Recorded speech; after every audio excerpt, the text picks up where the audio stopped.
what do we have here? Today we have police find dead in daughter's garage. Thank you guys for tuning in, and without further ado, let's get it! You open that. She can fit in here. I mean, she's in there. Oh, she's in there.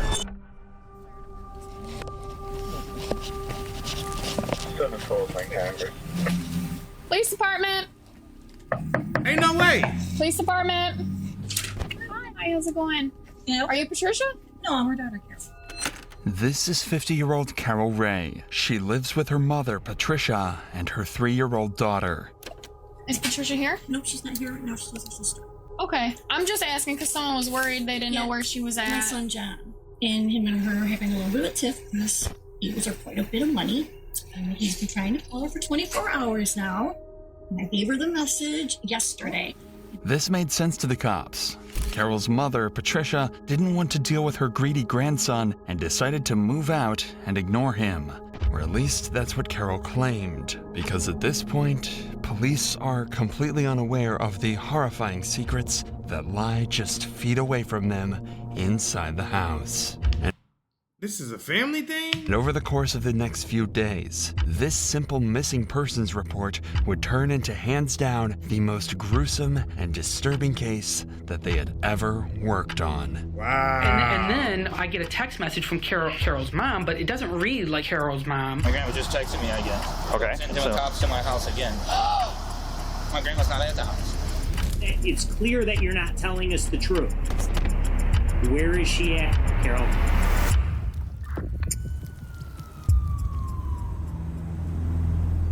Following the interaction with Carol the previous night, John would call the police again, slowly becoming more concerned that something had happened to Patricia. So at 11 a.m. on January 22nd, officers would arrive at Carol's house for a second time with the intent to find a conclusive answer to John's worries. Grandma's Patricia. Mom is Carol.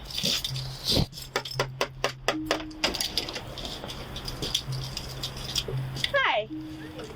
Are you Carol? Yes. Is Patricia here? No, she's not. She's getting her B12 shot or something like that with Dr. Positive. It's not written down anywhere in here? Maybe on, no, she writes down on with Dr. T on the old calendar. This little girl. This is my daughter, Allison, her granddaughter. Hi. Oh, okay. Does she live here with you? Yeah, we live together. Your grandma? Yeah. Or your My mom? mother. Sorry. Yeah, she's Okay.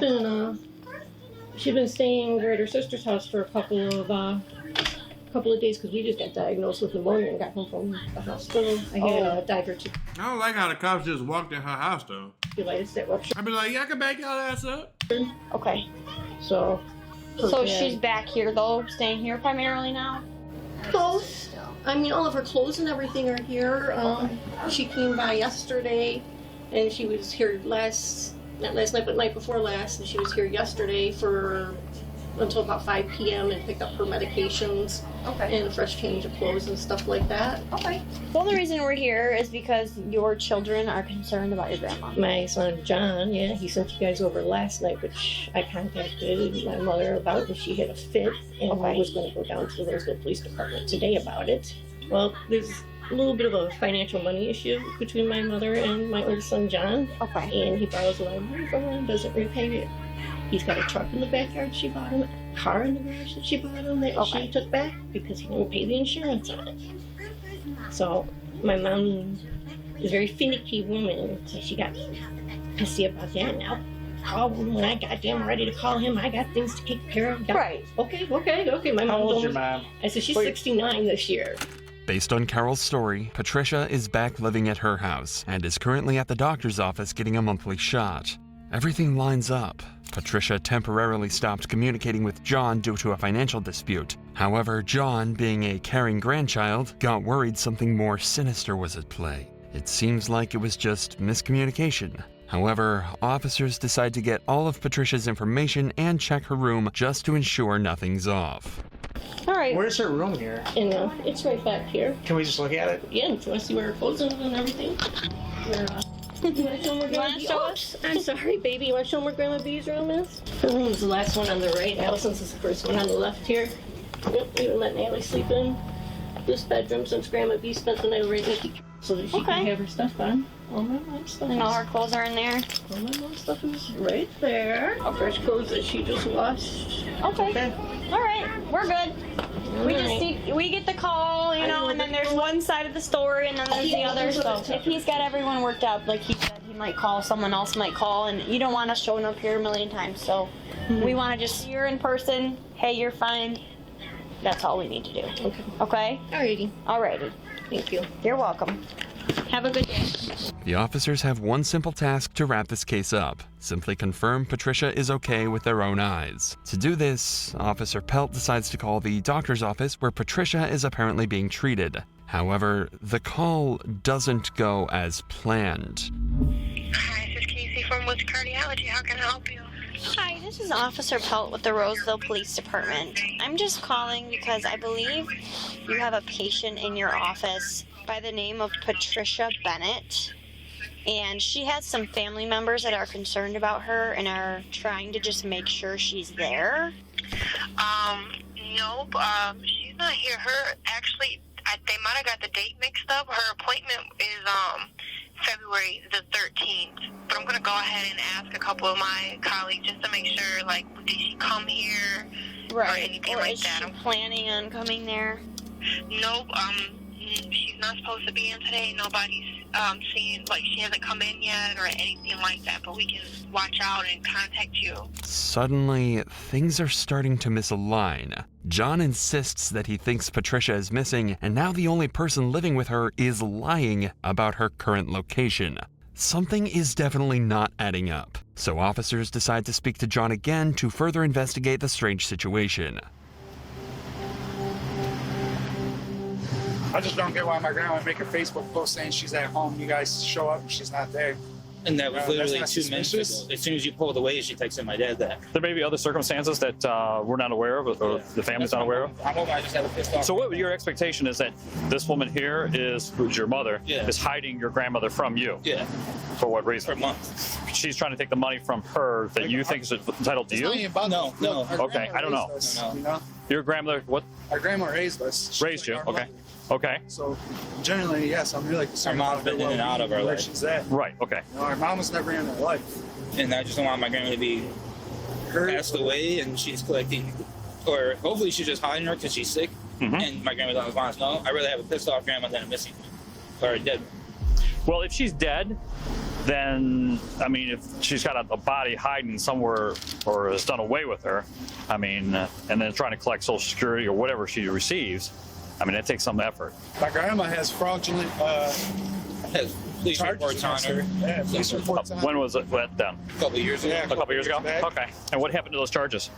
I think my grandma decided to not pursue them Okay. fully. They had, like, to lock her up because that's her daughter, but... I'm not trying to get her in trouble, but why would you keep lying? But so that's why I'm thinking that nothing's adding up. My grandma just texted me again. Okay. Sending the cops to my house again. My grandma's not at the house.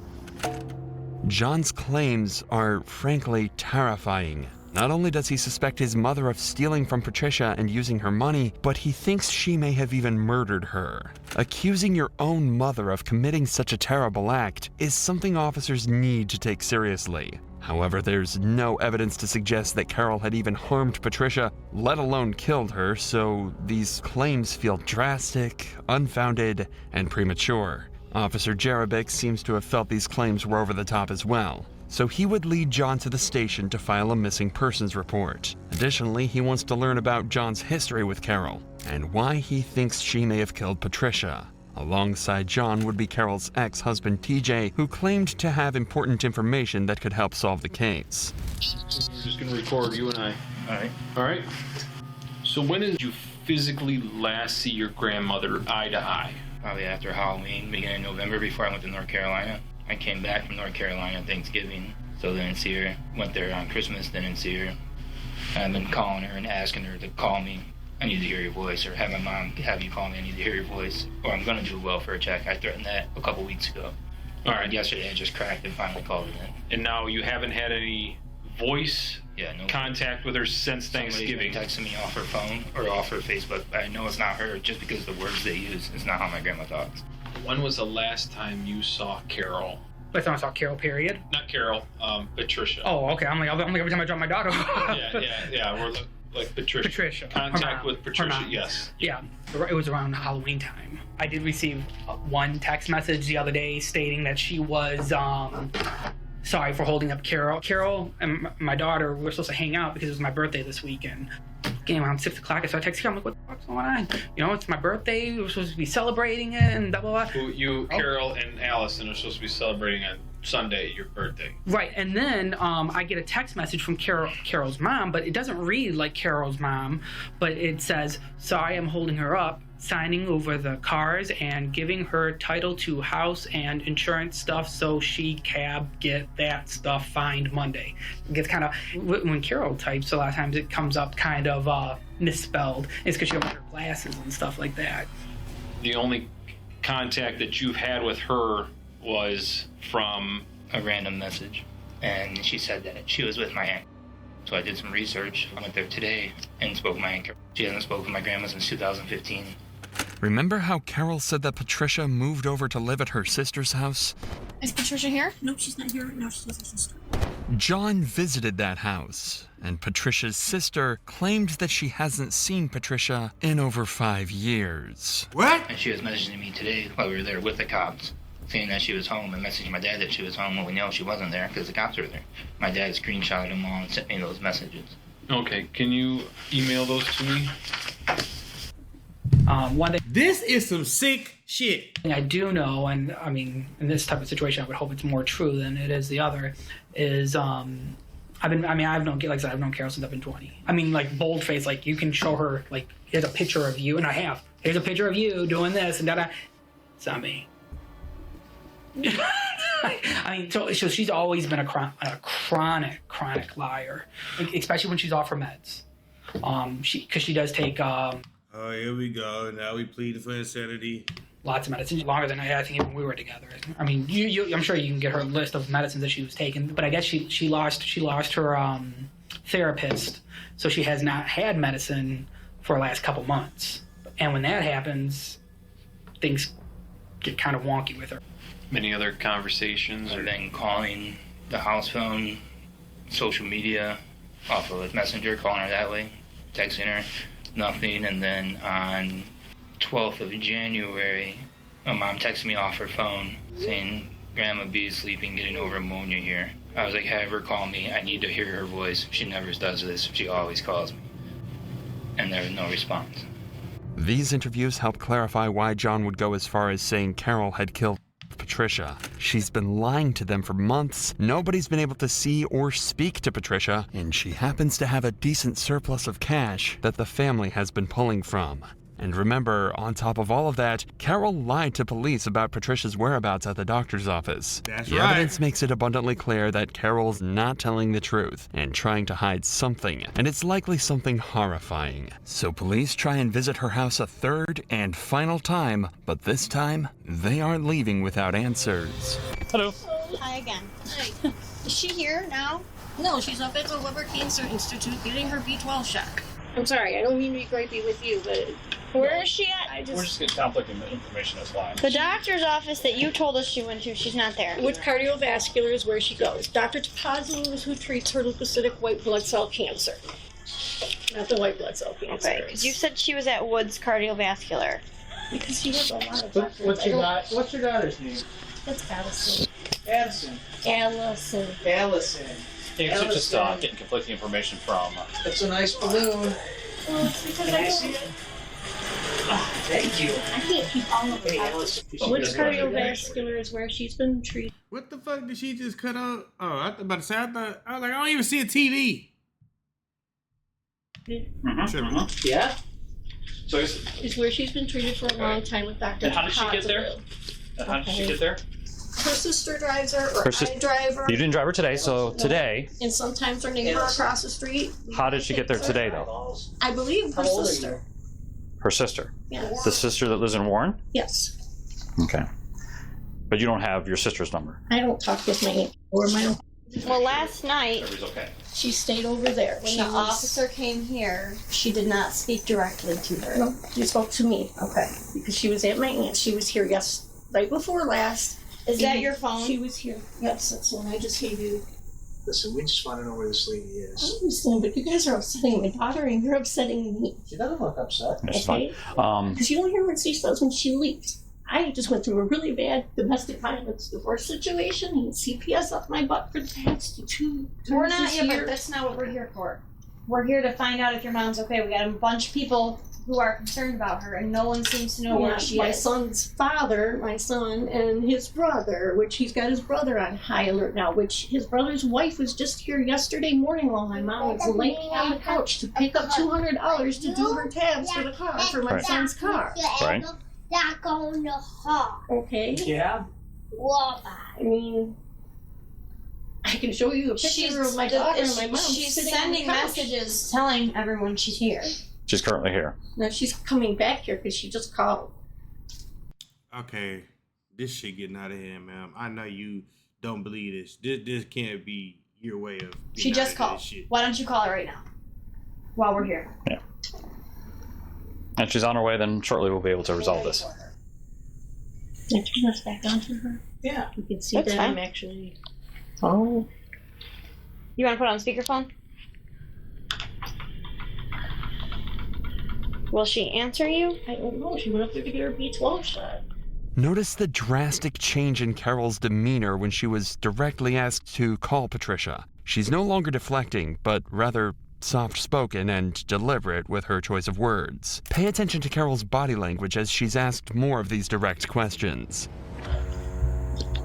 I know she's supposed to be calling John because John's the one that started this like 3-4 nights ago, threatening to call if she didn't talk to him. Yeah, if she didn't talk to him by noon the next Hey, I would have. She would have answered that phone and be like, "Hello." day. I had her call before she went I would have fucking died. to Sam's Club. It was Is like it possible then that 11:45, 11:50. Is it possible then that she could just speak to John directly? Yeah. Well, then why hasn't she? Like face to face, so that they're at ease. She's not answering. We're sending messages to Do each you other. want to call her again? And we were just concerned.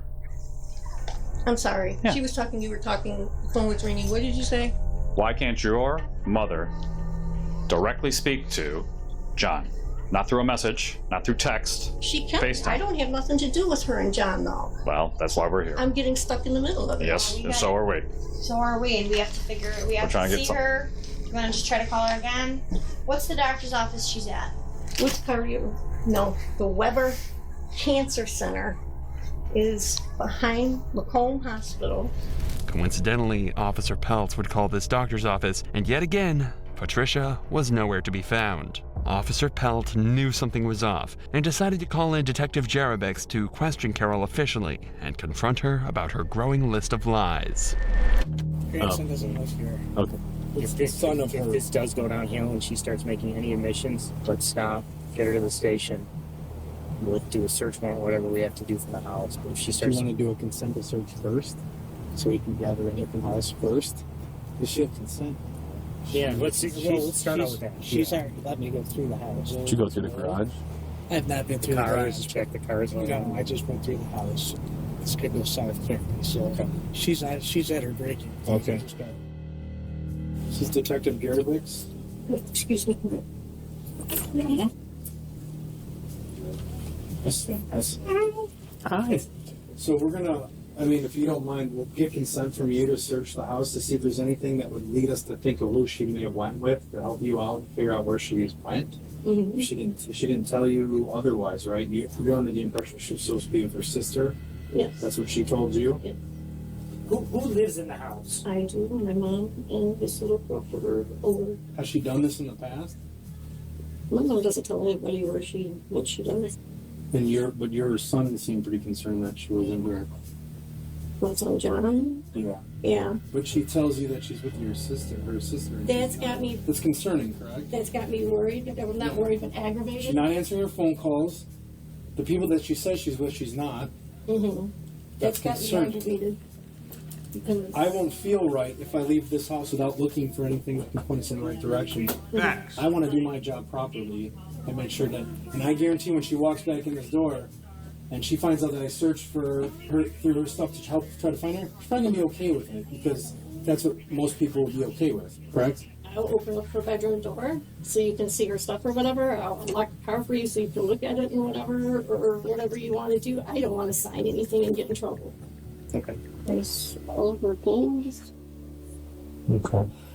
When your mom left, did she take like a toothbrush, a bag of clothes? Like she was spending the night anywhere? Well, she had a purse on her and her coat and boots. Yeah, does she normally sleep over people's house without, Well, she The more she lied, the bigger hole she just keeps digging herself in, bro.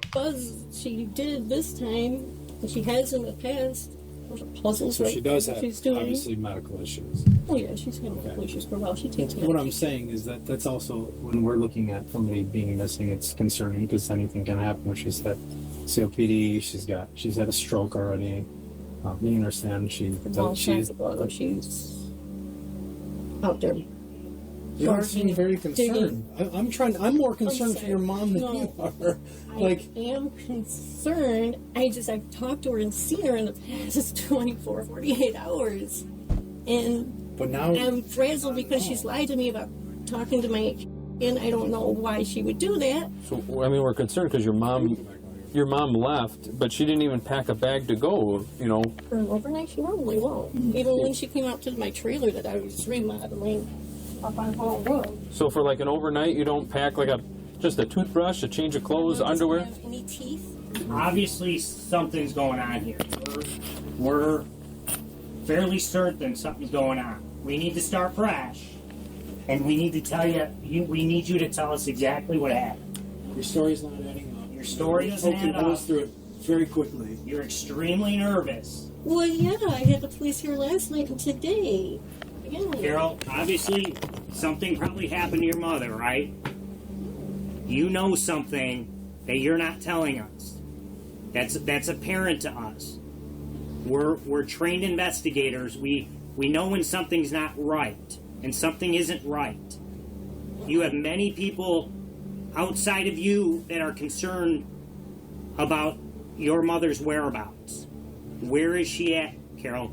I don't know, because she honestly said is what she told me when she left here. The detectives haven't cracked Carol yet, but they're extremely close. If they can get verbal consent to search the property, they may be able to find clues to further solve the case or get Carol to reveal more information.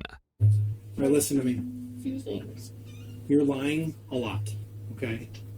I'm now at a point where I don't believe anything you're saying, okay? Well, I've now confirmed another part of your story that's wrong. So you need to come clean now. Let me know where your mother's at. If she's in this house or in your garage, that she passed away from natural causes or whatever it is, and you didn't want to do anything because maybe you needed some extra money for Social Security or whatever it is, we can get through it. But right now, what you're doing is you're hiding somebody who's possibly dead, okay? Absolutely not. Carol, she hasn't been in this house in 2 months, 3 months. She has. She's got dirty clothes in the laundry room. She's got clean clothes hanging right there. What does that have to do with anything? That's neither here nor there. I mean, what's going on? What's going on in your life her hair that brushes we have to in be? the bathroom. Yeah, that's odd because she left for the night. Wouldn't she want to brush her hair in the morning? Carol was caught lying through her teeth multiple times. However, despite all of that, detectives couldn't get the consent to search her property. This leaves them in a tough situation. It's clear Carol is lying and hiding Patricia's whereabouts, but with no solid evidence, they can't be certain of Carol's involvement in the disappearance. But luckily, the police had a trick in mind, involving Carol's current boyfriend, Ricky. Since Ricky has been living in the house with Carol, he has the authority to give consent to areas of mutual access. In this situation, that allows officers to search the majority of the property despite Carol's objection to the search. As long as Ricky doesn't have any involvement in Patricia's disappearance, he would have no reason to object to a search of the property. Hey, how you doing, sir? How about yourself? Not too bad. Are you Ricky? Yeah. Okay. Gonna step back here. Some of these detectives want to talk with you. Detectives? Yeah. What's going on? Oh, they'll talk with you. When was the last time you saw Patricia? Like physically saw her in person? Physically saw her. It's probably been about a month. Would you mind coming to the station with us? So we can just sit there and talk? It's just Well, we're trying to find, we want to find Patricia, but we're getting... She's not at her sister's house? No. How long? I mean, she's lied on me. Who's lied on you? Like Carol. Carol? She's cheated on me, yeah. Because she's the one that told me that she was at her sister's house. Thankfully, it seems as though Ricky has no idea of the crimes. More importantly, he would agree to a search of the property, granting them access to most of the home. If they discover anything serious, they'll need a search warrant to investigate it further, but a cursory look around the property is now fully legal. They begin by searching her backyard and cars. Someone's gotta search the inside. Who's with her? Help. Huh? Help's with her. Oh, Help's with her.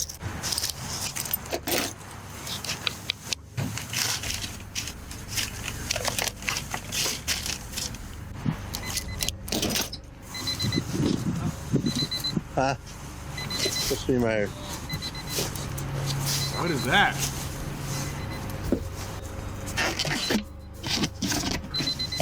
The best part about waking up?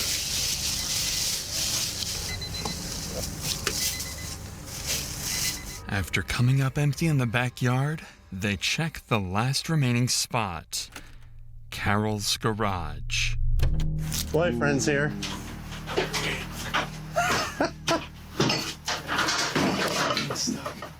This one. Oh, fuck. Oh, shit. Up here real quick.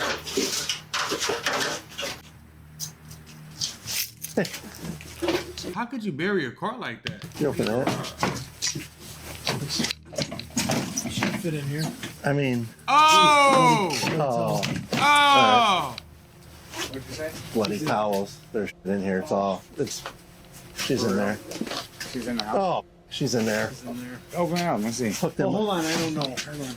Well, hold on. Don't. I don't know. I'm not just... What? Nah. I don't know. He's looking. He's looking at... Nah, nothing. I think I opened up that grave bin and it's full of bloody towels. And it stinks like a dead body. Are you kidding me? Swear to God.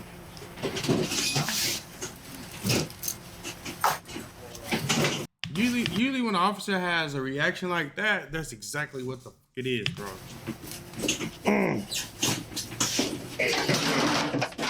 You gotta get the search warrant up. Huh? For what? If it's in there, Bodecker wants us. For what? If there's... We're searching for the There's a body. bloody Yes, pillow. if There's a one bloody in there. pillow in here. Sorry? Yeah, there's a body in there. Yep. Where? You see the legs from the far corner. Okay. Goes back. Sure. I'll go get the thing up there. Somebody said he was back here, so he needs to. Everybody needs. That's a boyfriend. He just showed up. We've been looking for him. Oh, okay. Hi, Lieutenant. I just opened up a big plastic storage bin and smelled really bad. It was full of blood and towels, and you can see a body in there. So that's kind of where we're at. All right. We hook her, bring her in. What about... Everybody was saying, the brothers, we need to find out what they were telling officers, because they were saying he was like in the back there yesterday. And was coming and going. Somebody might have seen, There yeah. is still moisture on the top of that.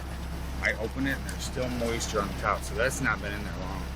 And they were somebody we got to talk to over there. They said, yeah, you know, the door was open yesterday and he was coming and going, and then all of a sudden his car was gone. This dude? Whose boyfriend is it? This is the girl in Carol's. The daughter. Trash Kiwi, what up, what up, what up? I say we Yeah, you can request a video after this one. bring him in. Yeah. Not only had they found Patricia's deceased body in the storage bin, but the body still wasn't dry, meaning the murder couldn't have been more than 2 months ago as John originally suspected. This terrifying scene couldn't have made the truth more clear. That's crazy. Carol Ray had killed her mother and had been covering it up for weeks. However, she may not have been the only one involved in this. Ricky had been staying at the house for months now, and the cops believe he had to have known about the murder if he'd been living beside it the entire time. With this in mind, police placed Carol under arrest immediately and detained Ricky too. Carol. That is sick. How could you do this to your own mama? Like what? Stand up for me. Drop James Vanderbeck, okay? Think you know why we're going, but I suggest you think about what you need to tell us, okay? You any weapons on you? No. I might have my knife on me over there. Following Carol and Ricky's arrest, both would sit in a jail cell while they waited for detectives to arrive at the station. How many of you bet she's gonna try to pin this on Ricky? Multiple hours later, they would bring Carol in for her first interrogation. Obviously, Carol, we're here to talk to you about what's going on here. The further we let this keep rolling, the further it's going to get without you being able to, shed some light on this, okay? The goal for this interrogation is not to get Carol to confess, because she obviously did it, but to determine a motive and figure out if Ricky was also involved. You might say something and it comes out wrong or something like that. I don't want it because it was an accident. I'm telling you so fast. If it was an accident, why'd you just call the police as soon as it happened? If you explain the truth, and it will come out as the truth. I don't believe so. I can't give you advice, but if you want to tell your story, you can tell it how it is. I don't have to ask you any questions. If you want to get it out, you can do that. At the same time, once I tell you your rights, if you don't want to talk, you don't have to talk. That night, we were sleeping between 1 a.m. and 4 a.m. in the morning, and I heard loud banging. My daughter and I were sleeping in my room in the back, and my mom was sleeping on the couch. Anyways, there was a big crash, and it sounded like someone was breaking through the glass window or breaking down the door in the living room. I grabbed my gun and we were running down the hallway. I had my finger on the trigger like an idiot. But I went, not running, but walking fast down the hallway. And I hit with my right foot, hit the door to that hallway. And I raised my hand like this, and it went off. Doing things when I shook her shoulder, and then I heard gurgling. And I screamed, "Mom!" And I pulled her on the floor, and I noticed that she had blood coming out of her mouth. But I thought somebody had broken the window or something like that. There was a huge, loud crash. She's been lying this whole time.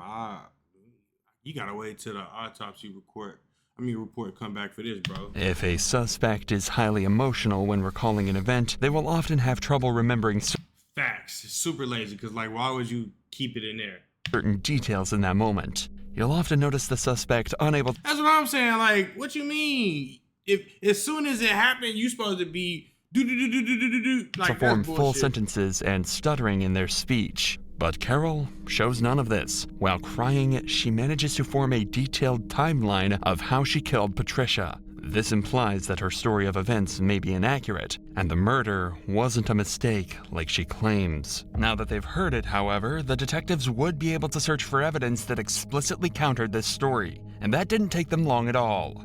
The very next day, they brought Carol back out of her cell and into the interrogation room again. Throughout this interview, see if you can spot the information that the detectives found specifically for this conversation, and watch how they use it to break her story apart. Going off of what you said yesterday, I know you said you're walking down the hallway, rather quick, I heard a noise, and the gun in your hand, the Ruger. You're walking the owls right there, you tripped. You used your finger on the trigger, and the gun went off, correct? Okay. You saw your mom bleeding, and then, I thought you said you saw coming out of her mouth. Right away, I went on it, and it freaked me out, and I dropped it, and I screamed out, and I pulled it. I don't know much better. I went shoulders, called her name. I called her name. She was like, it was just sex, and it was just gurgling sound, and it was something trickling on me. Man, I don't believe this lady, bro. Exactly. The cops are clearly trying to come across as understanding and compassionate to Carol, but if their main goal was to make her feel comfortable, they wouldn't have sat her in the corner of the room and positioned themselves between her and the door. They want to eventually make her feel so cornered and pressured that she lets go of the truth. So for now, this nice guy demeanor is a complete act for the detective to build rapport, as he tries to get her to talk as much as possible. So after that happened, obviously we found your mom in a container in the garage. Now, obviously my concern is kind of understand how she got there, but you gotta explain to me, because to me it seems with your back and everything that you could do this by yourself. So can you walk me through? I understand, obviously, panic, everything sets in, you're freaking out, and it's your mother you love, right? And so, baby's waking up, okay, can you kind of walk me through? That's what I'm saying. That's what I'm saying, Trash. That's what I'm saying. Hold on, let me cut off the volume. That's exactly what I'm saying. How the fuck is she gurgling? Ricky there that night? You don't have to give them if you want to. I mean, even her ex-husband said at the beginning of the video that she's a chronic liar. Why would you have your ex-husband and your son or her grandson talking to you and then telling the cops saying she might have killed her? Like, come on now.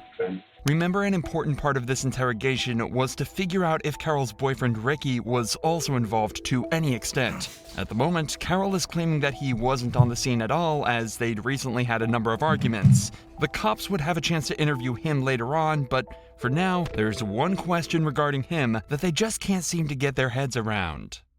So Allison was sleeping with you. Ricky wasn't there. Fence was here, the baby waking up. What happened next? Did you leave your mom on the couch? Did you move her somewhere else? I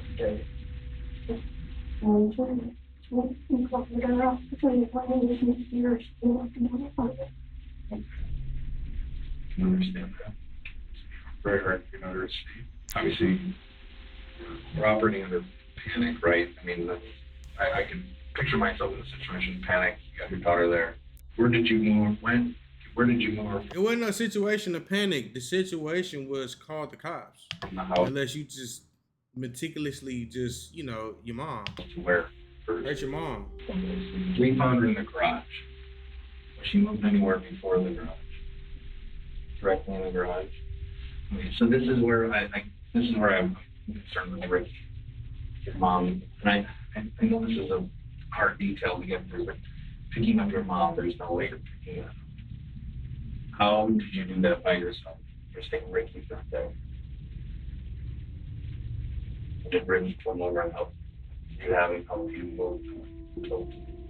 Are you afraid to tell us? Are you afraid of Ricky? You don't have to be afraid. You don't have to be afraid, I promise. You're scared, aren't you? Carol remained completely silent for almost 30 seconds after she was asked this question. The cops are right to assume that she's scared, but it might not be for the reasons they think. She could be scared of Ricky and the consequences of implicating him in the crime, but she could also be terrified of the situation she's in. She's going to jail for a very long time. There's no escaping that anymore, and that's a scary reality for her. Whatever the reason is, though, the cops are still doing their best to give her a moral excuse or justification for what she did, so she'll talk a little more. She panicked, and anyone would have done the same. The best thing she can do to make things right is to tell them exactly what happened. I mean, people panic. People make mistakes. Yeah, I mean, you know what happens most often in fleeing, when you flee from an accident, it happens all the time when people panic, right? Or say someone gets in a car accident, they smash into a car and they take off left or center, ends up dying. They hear them on the news, and then the lies keep going, and they're like, shit, I should have stayed, but I didn't, right? That's the mistake that you made. I should have stayed, but I didn't. I don't want to keep revisiting, but I have to. How did you get the toad out of the house? The cheetah fence, all that stuff in the garage. Is it possible somebody else could have moved it for you? The cops are really focusing on Carol's inability to physically move Patricia to the garage, as, to them, it was a clear sign that somebody else had to be involved.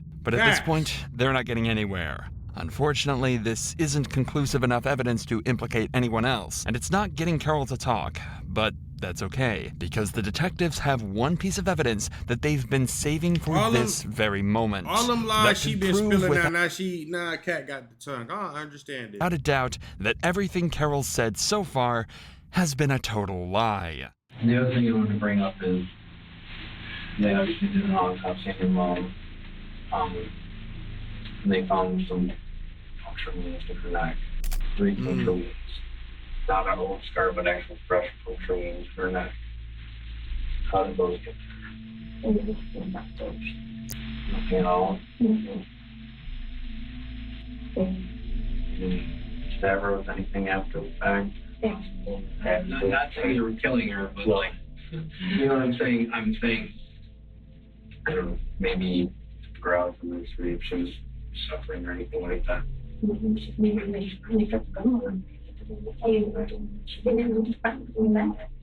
Because here's what I don't want to get caught up. Is that once they tell us exactly how deep they were, if it was a cause of death or contributed cause of death, it can be really bad. So we have to get everything out here now to try to do something with those wounds that don't cause those wounds or anything like that. So I would just think right now, what could have possibly caused those puncture wounds in her? I don't know if she had testing or anything like that. I didn't hear anything about this. Preliminary, it looked like knife wounds. Kind of fresh, like fresh, but like the puncture, like the end of a knife there, you think. A gun accidentally going off and killing someone. Unlikely, but believable. But 2 fresh, deep knife wounds that Carol hasn't mentioned a single time? It's going to be extremely hard to explain this one away. Not only does this imply the murder was completely intentional, but the fact that Carol hasn't mentioned it means that she knew that was the case and wanted to try to cover that part up. And again, I don't want to put words in your mouth, don't want you to implicate anybody that's not implicated. That'll get you in more trouble. But as we sit and investigate and continue to investigate in the days and weeks, months to come, more things are going to come out. I'm pretty certain of it. To Rick know eventually what happened. Not to my knowledge. Did Rick know your mom was in that? And Not that I know of. I didn't tell him. say anything to you that leads you to believe that he knew? Did you actually not have a mistake? Did you actually mean to kill your mom? Oh, I did not mean to kill my mother. Well, I'm not saying that. That's what I'm saying. I'm saying, do you understand where, when these things can't be answered, that's kind of odd. But I don't know how that happened.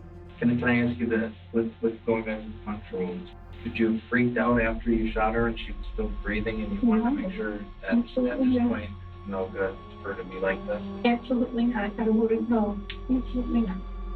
Did maybe you kind of hope her to see, like, it sounds terrible, but like, is she alive? Is she out? I know. Okay.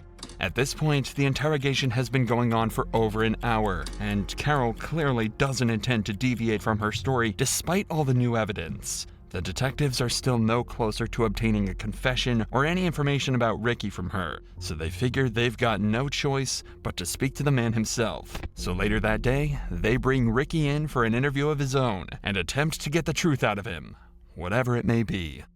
Do you have any idea what's going on? No, I don't. You have no clue.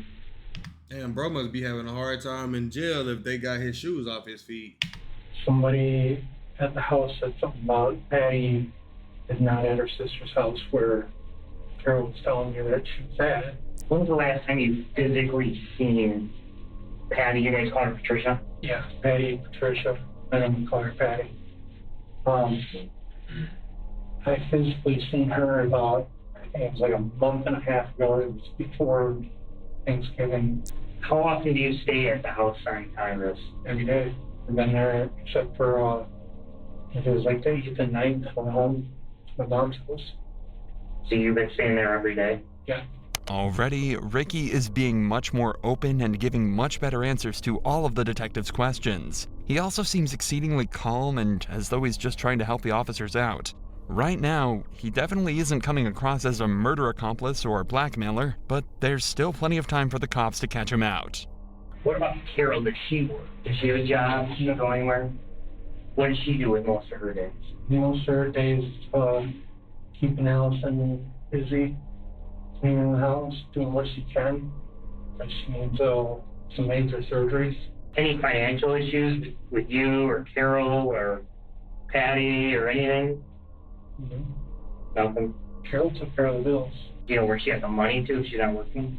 Then she said she had a joint bank account with her mom. Carol been acting strange or suspicious to you or different? She's bipolar, so I always said that she was the world's greatest actress because I can't tell when she's being sincere or not. That's in the condition of bipolar. They're compulsive liars, and I've been caught in a lot of her webs. I've been telling her she's been feeling more distant. Ricky, I mean, I don't really necessarily know you, obviously, but you seem pretty nervous to me. What's going on? Is there something you're nervous about? I'm not nervous about anything.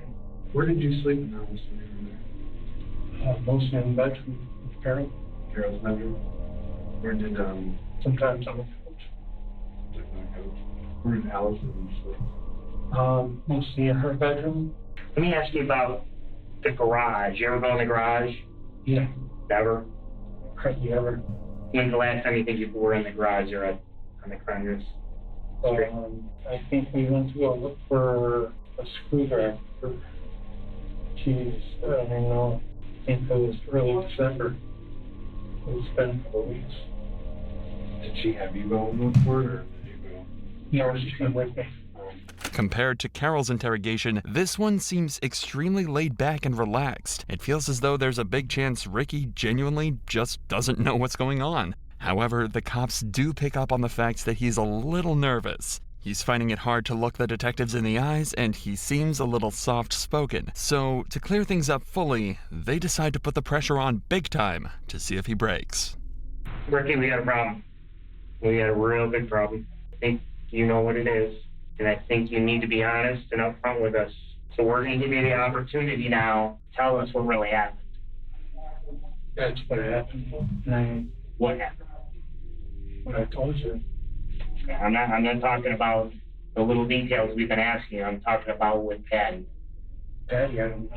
She's been at her sister's house as far as I know. We know Patty's deceased. And Patty's got a gunshot wound to her. And she was found in a tote in that garage.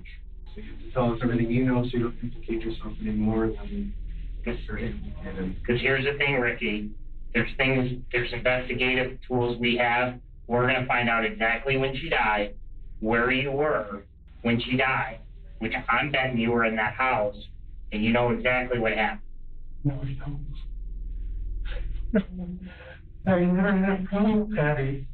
I'm not saying Damn, bro. you had a problem with her. I'm not saying that at all. I'm saying you know something. I don't know anything. I swear. You don't know this woman, Carol. She has fucked with my head. She has cheated on me behind my back without me knowing about it. The only way I found out about it was tripping over stuff, finding it on accident. Her showing me something on her phone, and then all of a sudden, I love you too, baby, pops up on her phone. Why are you with her? We went through counseling this year, tried to make things work because I love her, I love Allison, and so she's like, oh, I really do. This is not the reaction a guilty person would give in this position. He's never defensive and he never gets annoyed. He just tries to explain things exactly as they are. He's not upset that he's been caught. It feels like he's upset that he'd ever be accused of this. He also gave a few pieces of information that could be backed up by the detectives, such as the facts that Carol had been cheating on him and that they'd been in therapy. In just 5 minutes, detectives went from assuming him to be the main accomplice to completely discounting him as a suspect. Carol, however, completely stayed in the spotlight, and it was eventually assumed that she acted alone and with intent in Patricia's murder. Damn, your own mama. There's nothing in this world that would make me, oh man. was determined that Carol killed Patricia all the way back in November and hid her body for roughly 2 months before John had caught on to her act. Although Carol never verbally confessed to the crimes, she was charged with first-degree murder, felony use of a firearm, and larceny of $20,000 or more. She faces life in prison. Ricky was let go with no charges. What is he doing? That is crazy. To take out your own mom, bro, that is just some sick shit. Wow. Thank you guys for tuning in. Shout out to all my supporters. I love you. And we got another video coming up right quick. I gotta find it. Cop gets arrested after doing the unthinkable. Thank you guys for tuning in. And without further ado, let's get it.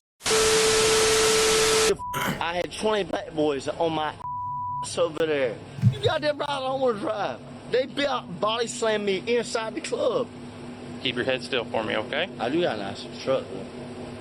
You don't stop. Oh, the truck. Please. Back it up.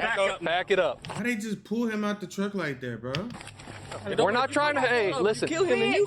Stop. Stop. They're not. Take a breath. Take a breath. We're good.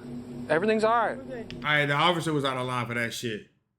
The Nassau County Sheriff's Office is called following the report of an intoxicated He landed on his face. He was defenseless, bro. man What the fleeing a hell? bar.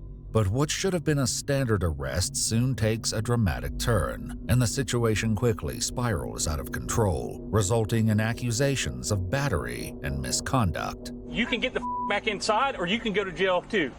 The following is based on official police records, and the footage has never been seen before until now. Please note that all persons charged with a crime are presumed innocent unless and until proven guilty in a court of law.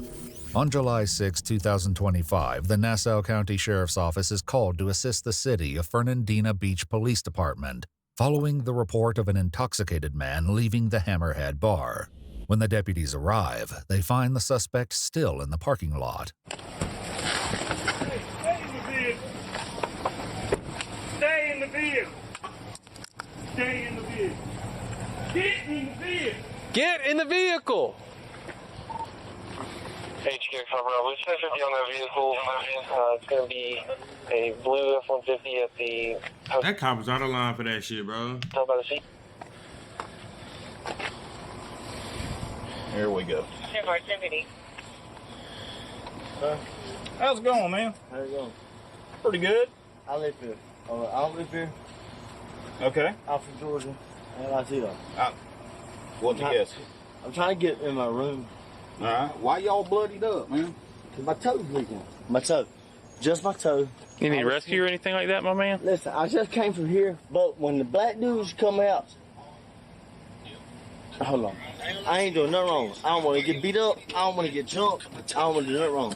Please, sir, I'm sorry. I swear to God, here. I swear to God, I'm sorry. Why don't you just set that down? All y'all, but look, I ain't got nothing. I ain't got nothing. No weapons. I got a cigarette. I know it's funny, but listen. No, something else. That truck over there. Listen. I was at the bar. Okay, cool. They got my credit card. Everything's good. I got a lot of money.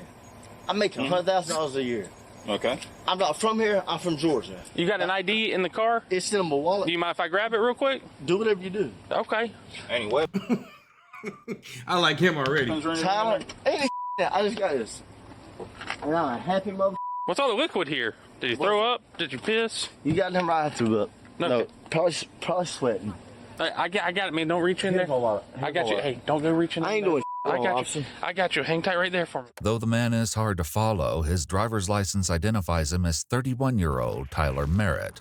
With some difficulty, Tyler attempts to explain that an altercation had taken place at the bar before he left.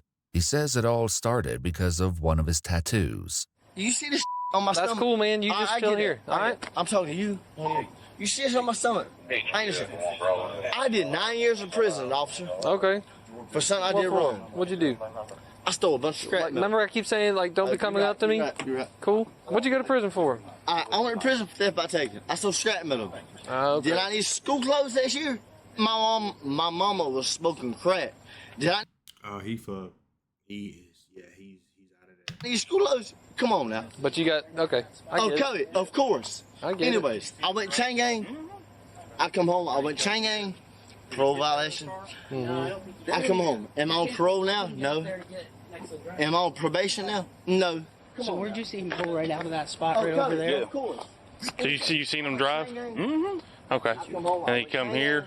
Did he hit that other car? No, I don't think he Damn, did. Keep chilling over there. Here, get Nah, up. man, I don't want that. Y'all want to take me to jail? Take me to jail. I don't give a I got my own money. Monday, We're I just get trying to figure out what's going on. Well, what I'm telling y'all is, them black motherfuckers over there, y'all seen them? They big football motherfuckers. The bouncers. You goddamn right, son. They're the They sitting there bouncers. They said, hey. They're security. I was leaving, going to chase my wife. Okay. Though it's somewhat unclear what exactly happened, Tyler claims that he left his debit and credit card with the bartender, and when he tried to get them back, there was a confrontation with the bouncers. He then left the bar and the deputies were called. Whatever may have occurred prior to the deputies arriving would pale in comparison to the incident that was about to take place. Why are you trying to drive? I wasn't trying to drive, but my wife... Man, you were parked in the median over there. Listen. The truck sucked them in, man. Listen. I was parked there. You goddamn right I was parked there. Right. My wife left an hour and a half ago. The bartender had my debit card. I got... Because you bought some drinks, right? Well, what I'm telling you is, these black dudes seen this Confederate flag on my stomach. I was 7. I'm 31 now, officer. Okay. Here's my cigarette. Keep backing up. I don't know why you keep coming up to me. I'm trying to leave it with my wife. And you're trying. He probably was getting too close. Some people don't like I that. get your stuff back. You goddamn right. Okay. That's my wife. Look how pretty Did she you end up getting your stuff back or no? No, until Okay. the bar closed. Until they come over and kept say, your wallet. listen to me, officer. Because your wallet's... If I'm wrong, I'm wrong. Lock me up. I don't give a I got bond money. We'll bond out, go to court. It is what it is. I paid fines. I make $52,000 a year. Y'all want Okay, and which one is it? to lock me up? Lock me up. We'll bond out. You just said you made $100,000 a year. No, I've been there 2 years. I made $122,000. Oh, in the past 2 years. Okay. By the grace of God. By the grace of God. All right, man. So I'm gonna talk to you, okay? You want to lock me up? Let me up. Sir, But what I'm saying is, Listen to me. I You go gonna let me leave. talk? I go leave. You goddamn right. You disrespect the white folks. Listen, I am a white folk. He's got some things. So I got to talk to you real quick, okay? That's So my wife over there. I got you. Based on some of these events tonight, I believe that you're impaired. What I got to do? But I got a motel. I got you. Well, I got to make sure that you're safe to operate a motor vehicle from you moving I don't that wanna motor drive. vehicle to here to there. She I drive. get you that you don't want to drive. However, you were just caught driving From there to there. from there to there. You want to do whatever you want to do? So I got it. I respect that. So listen to me. I Let's done did listen that. to me. You're right. I'm going to. Hey, that cop is big as hell. Do you see his elbows sitting on top of the truck? To now ask that you conduct standardized field sobriety exercises to What's that determine. mean? I got a list of exercises I'm going to have you do if you choose to. You want it, whatever you want. I do. Okay. Despite his compliance, getting Tyler to actually complete the field sobriety tests would be easier said than done. Are you not wanting to perform the I don't want to exercises? drive. You goddamn right I don't want to drive. The only reason No, I'm saying the exercises. Are you? Because I had 20 black boys on my over there. You goddamn right I don't want to drive. They body slammed me inside the club. Only thing I was asking was for my debit Are you card. wanting to do exercises? If you want it, yeah, I'll do it. Okay. But I'm gonna have you listen. I need you to listen to me. what I need to I will talk to you in just a second. I'm gonna have you lean right there on that leave push from button. here? No, but I got a room inside. I'm gonna have you follow this lighted stimulus with your eyes and your eyes only. I'm sorry. I want you to keep your head still. I'm gonna move it side to side, and I at the swear to end, God, do y'all. Listen, well, Yeah, he's impaired for sure. I'm sorry. listen to me, man. I'll let you talk in I a didn't second. want to crank my truck. I didn't want to leave the motel. But you can get, when you got 30 black boys looking at a Confederate flag, you racist mother. I'm sorry, sir. I didn't mean to be racist. Whatever y'all want, I'll do it. Shut up. All right. I'm gonna have you follow this lighted stimulus Yes. with your eyes and your eyes only. Keep your head still, okay? So you plan on jumping? Keep your head still for me, okay? I do got a nice truck, though. Sir, I ain't gonna lie. I don't want to drive. You want to hit with DUI? Oh yeah, you are the. Get me. I'll pay that. I'll go to court. I'm sorry. Maybe I shouldn't talk. I got a motel here, though. Them black boys don't give a cuz they wanted to up. This is not funny, but he's been saying that word for a long time. A long time. I was just trying to get my credit card. Go back to the motel room. Go to sleep. I'm sorry. I swear to God, officer. Here's what I'm gonna have you do, okay? Stand up normal for me. Yes. Now I'm gonna have you turn and look at these. There's two, a red and blue light right there. Tyler is informed he's being arrested for suspected DUI. While he seems understanding, securing Tyler in the back of the vehicle also proves to be a challenge. If you're gonna throw up, you let me know. Listen, officer. You hit that side. I'm on your side. All right, if you're gonna throw up, don't look at me. God, listen. See that right there? You gotta sit right there. I'll do whatever you want me to. Cool, sit right here. But what I'm saying is, my wife. Don't let her divorce me. Oh, dude, that's between you and your wife. That ain't between me. I know, but right now I'm going to jail. Crawl up in there. Goddamn, man, handcuffs. Yeah, you gotta lean back, kind of step up. Officer, I swear to God, just pick me up. Well, you're all bloody and stuff. You got, I don't get your blood all over me. Am I? My knee. Yeah, don't be kicking me with that. All right, Officer, scoot on in. Just scoot. Scoot. I ain't doing nothing scoot. wrong. Scoot. Whatever you want, I'm down. All right, cool. Scoot. God damn, that hurts. All right, here. I do not like to get this, you know what, unless I am right here. Y'all see where I'm at? Y'all see my humble abode? If I'm not right here, I am not getting like that. Because this is what happens. But here, I'm already hung. Oh, I am bleeding. Yeah, just a little bit. Officer, I'm just pushing you in a little bit, all right? Well, whatever you want. Whatever you want. All right, now you can sit up straight. I ain't against nothing, officer. Cool. I got a motel here if you want. All right, cool. I'll be right back with you, all right? Listen. You're good. I'll be right back with you. Whatever you want. I'm down All right, for cool. it. I'll be right back. During all of this, Tyler's wife and nephew have been waiting on the other side of the parking lot. Deputy William Woods, who will soon be involved in a shocking and unexpected incident, now approaches them. Alrighty. He wants your stuff to go with you. Or his stuff to go with you. Yeah, come on, brother. Alright. We are conducting an inventory of the vehicle now, search incident to arrest. Okay. Here's what I'm going to do. I understand y'all got some kids here, right? I'm not going to tow your vehicle tonight. Okay? I'm sorry. Bro, what you yelling for? I'm trying to tell my wife the truth. I want nothing. She knows the truth. I'm trying to go to sleep. Okay, well, you can take a nap right back here, all right? I love you. All right, man. The deputy once again leaves Tyler alone in the back of the vehicle, but despite claiming he wants to go to sleep, he continues shouting. Tyler's wife is adamant that he never drinks. In fact, this is the first time he's drank in 3 years after getting clean. He is a little happy when he gets drunk, though. He like when he ain't It's drunk. not funny. It scares me out. I get it. Without warning, Deputy William Woods makes a split-second decision that changes everything. If you don't stop, Please. back it up. Back it up. Everybody back up. He's got a bullet back in his up. back. You Back it up. Back it up. Over here Hey, now. you can't be breaking out windows. No, but you Back it. Hey, if you don't stop, back it. Come on. Back it up. ain't scaring me, boss. No, you're good. Just back it up. Ain't got All nothing on right. me. Hey, man. We're just Hey, worried man. he does have a bullet on his back. Come on now. His hand was behind his back. You didn't have to do that. He did not have to do that. He's trying to break out our windows. That's not cool. Hey, no. We're not trying to. Hey, listen. Kill him and you. Stop. Stop. They're not. Take a breath. Take a breath. We're good. Everything's all And why did they push the wife? right. We're good. As soon as he hit the ground, Tyler was knocked unconscious. Let's get him in recovery.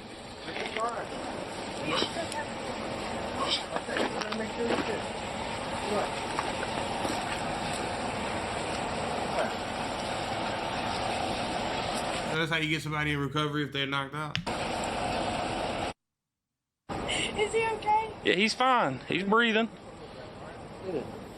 We're gonna make sure he's all right.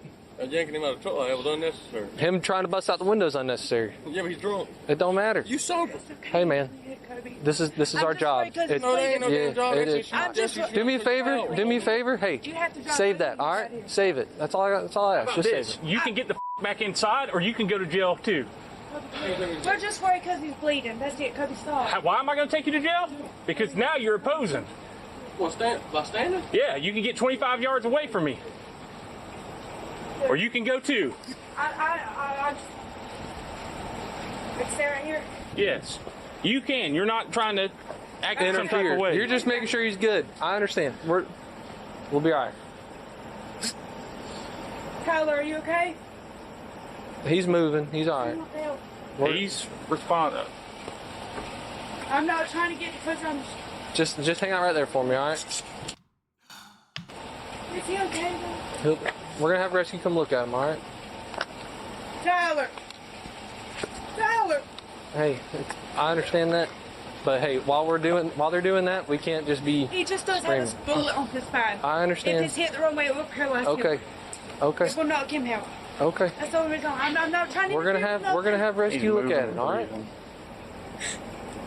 Tyler's wife explains that he was shot 2 years ago and the bullet was never removed. He's moving and breathing. After about 4 minutes, Tyler begins to regain consciousness. Relax, relax, relax. Relax. Yes, sir. You trying? That was so messed up. That didn't even have to happen. Back to full. The dude is like 150 pounds. And Yeah. so hang tight.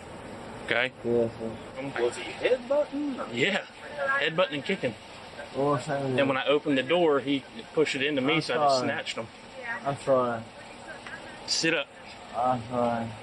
The deputy who removed Tyler from the vehicle is William Woods. Deputy Woods will expand on this claim about Tyler's actions later, but his own body cam footage will leave the truth of the situation up for debate. For now, while they wait for EMS to arrive, the other deputy attempts to explain the situation to Tyler's wife.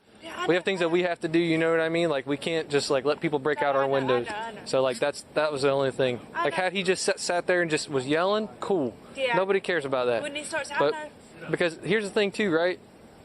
Like, There's no explanation for that. The nephew was right. He's drunk. You're sober. although we had to do that, he was banging his head on the window, right? He can cause himself harm. You know what I mean? I just worry. It isn't long before emergency services arrive and begin examining Tyler. I love y'all. Well, you're not right, man. What's going on? I know I been drinking. Where did they get me a cocktail? What they get you about the club? I don't know. Please help. Please help. So when y'all got here, he was doing what? He was trying to drive. He almost crashed twice. Went to do DUI. I got him in the back of the car. He started trying to bust the windows out. And so I opened the door. When I opened the door, he kicked towards it. And I snatched him at the same time, and he went straight down head first. Tyler has injuries to his feet and legs, which occurred during his altercation with the bouncers, and now has a gash on his head. Before he can be transported, Deputy Woods adjusts Tyler's handcuffs. Listen to me. Listen to him. I'm going to take these handcuffs off of you. They're going to come to the front. When I do that, don't do anything stupid. I swear to God, I'm sorry. I'll work with you, but don't do anything stupid. I'll work with whatever you want. I'm drunk. Yeah. Let me get gloves for the gals. Can you gloves up? No, I got just these gloves. I'm sorry. I'm sorry. I get it, man. I swear to God, I'm sorry. Tyler's cuffs are moved to the front, and he's soon loaded into the ambulance, but his family is left reeling from what they've just witnessed. He's in custody, okay? So he'll be on a police hold, so you won't be able to go back to see him or anything like that. We'll get him cleared from there, and he'll just go to jail tonight, okay? While one deputy explains the jail process to Tyler's wife, Deputy Woods heads to speak with a colleague where he will once again share his version of events. All right? Yeah, I'm good. Anyone else? Just him. None of us. We're all good.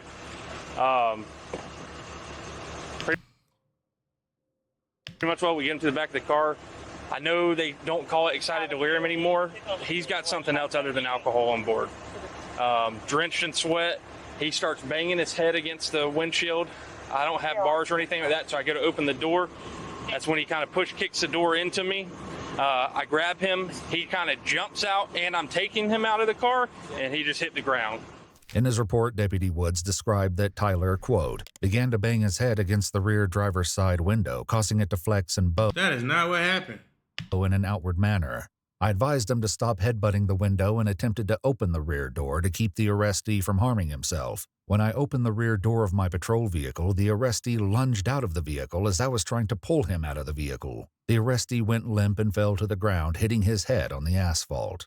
Deputy Wood's own body cam captures this exact moment. Get the truck. Please. Back it up. Back up now. Back it up. Notably, though his report states he told Tyler to stop headbutting the window, Deputy Woods isn't heard saying this in any of the body cam footage. Facts. He got mad because he was hitting the window and just. If you don't stop. Look at that. He was mad as hell. It wasn't. Get the truck. Please. Back it up.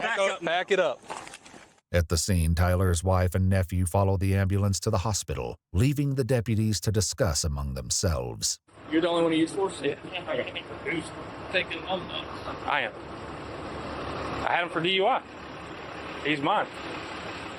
According to court documents, Tyler Merritt was charged with driving under the influence of alcohol, obstructing or opposing a police officer without violence, and careless driving. He was adjudicated guilty of driving under the influence. The charge of obstructing or opposing a police officer was not prosecuted, and the careless driving charge was dismissed. According to court documents, Deputy William Woods was later investigated and faces charges of battery and official misconduct. He pled not guilty. However, the case remains ongoing. If you'd like to see select new videos early and help us keep uncovering cases... Ooh, shit. That is one job that you have to be mentally stable and fit for, because you can get aggravated, you can get mad, and just voila, something can happen that fast. But thank you guys for tuning in. Shout out to all my supporters. I love you. And that's it, baby. We